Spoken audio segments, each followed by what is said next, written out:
Iya. Ya. Oke, bisa lihat ya. Itu bang, Ya. angkat bang. Iya, Kiri bang, kiri bang. Ini pelan-pelan. Nah ini juga pas ibadahnya sejak 2003 lah ibadah berlangsung. Jadi 2002 ini 20 tahun ini tempat ibadah dipakai. Ya. Nah, sertifikat pada waktu itu sudah ada, kemudian dihibahkan kepada umat. Jadi sertifikat itu sampai sekarang ada di umat, ya. Ini pola ibadahnya juga dia, ya kan? Ya. Ini ibadahnya, ya. Oke. Ya, oke. Nah, ini tadi kan udah ya. Ini adalah cipta tahun 2002. Nah, sertifikat sudah diserahkan kepada umat, kepada yayasan Meta inilah yang sejak 2000-an ini sudah menjalankan sampai ketika ada orang melaporkan di Polres Jakarta Barat tentang seolah-olah adanya umat menguasai tempat ibadah. Padahal itu tidak ada. Jadi dasarnya adalah mereka membuat suatu kehilangan sertifikat.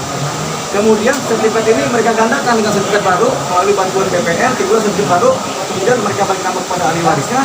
Kemudian ahli waris ini kemudian mengajukan suatu laporan polisi kepada kepolisian tentang adanya oknum tempat umat ini yang kemudian beribadah di situ. Makanya kemudian mereka melakukan pengusiran, penjarahan, perampokan di tempat ibadah yang ada di Jakarta Barat itu. Nah itu dia. Nah, di Jakarta Barat gitu kan? Betul. Aturannya. Ya ini makanya kita lewat media kita menyampaikan keluh kesah. Silakan Pak Lim kalau mau bicara mengenai sejarah gitu. Oke, jadi Wihara sendiri kemarin kan sempat ada tertulis di beberapa media gitu ya, menyatakan bahwa sebenarnya kita ini menyerobot gitu ya. Padahal sebenarnya Wihara sendiri sudah berdiri 20 tahun yang lalu gitu. Jadi kalau dikatakan kita menyerobot apa gitu kan. Jadi di sini sudah ada terbukti dari foto bahwa kita membeli tanah itu awalnya adalah kosong. Nah setelah kosong diprakarsai oleh salah satu ibu, yaitu Ibu Ami, dengan beberapa pendiri menyatakan yuk kita bangun wihara. Nah jadi ada 4 pendiri nih, oke yuk kita bangun. Nah 4 pendiri ini berswadaya bareng dengan umat-umat yang lain membangun wiharanya. Jadi si ibu itu hanya membeli tanahnya. Nah jadi 20 tahun yang lalu itu sudah ada wihara ini gitu. Jadi kita bukan menyerobot gitu ya kan, yang dikatakan seperti di media. Nah kemudian di tahun 2012 sertifikat ini keluar gitu ya. Nah pada saat 2012 keluar disambut juga dengan surat hibah juga gitu. Jadi kita punya yang aslinya. Nah tahun-tahunnya tiba-tiba di tahun 2020 keluar lagi satu sertifikat gitu yang dinyatakan bahwa katanya diduganya hilang, katanya sertifikatnya hilang, padahal sertifikatnya ada di tangan kita, di tangan yayasan kita simpen. Pihak ahli waris tahu betul. Dan pihak ahli waris tahu bahwa sertifikatnya dari tangan kita, tapi beliau memberikan keterangan palsu kepada diduga lah ya, memberikan keterangan palsu kepada pihak kepolisian atau BPN bahwa sertifikat ini hilang. Pada akhirnya diterbitkanlah sertifikat yang baru di tahun 2020 dan atas namanya sudah diganti ke atas nama ahli waris gitu.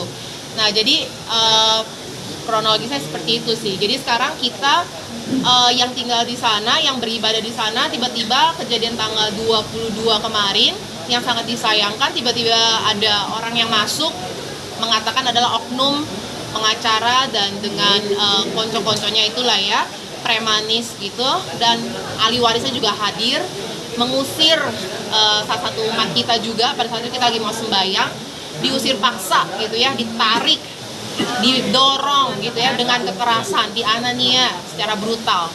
Dan pada akhirnya kita buatkan laporan pengeroyokan. Dan kemarin dari Bang Teo Lipa juga ada bantu kita, pada akhirnya wihara sudah terbuka. Pada saat dibuka dalamnya dalam kondisi yang sangat menyedihkan gitu ya. Tempat meja sembahyang itu semua diobrak-abrik, semuanya diberantakin. Itu benar-benar membuat kita tuh sangat marah sekali sebenarnya.